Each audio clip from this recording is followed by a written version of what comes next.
America आणि कॅनडामध्ये आयात शुल्कावरून सध्या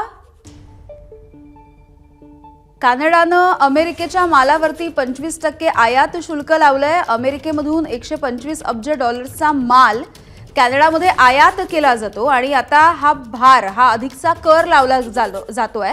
ट्रम्प यांच्या 25% कर लावण्याला कॅनडानं जशास तसं उत्तर दिलेलं आहे। अमेरिकेच्या 30 अब्ज डॉलर्सच्या मालावरती लगेचच 25% आयात शुल्क आता लावण्यात आलेलं आहे। त्यामुळे 125 अब्ज डॉलर्सच्या मालावरती 21 दिवसांच्या नंतर कॅनडामध्ये आता 25% आयात शुल्क आकारलं जाणार आहे।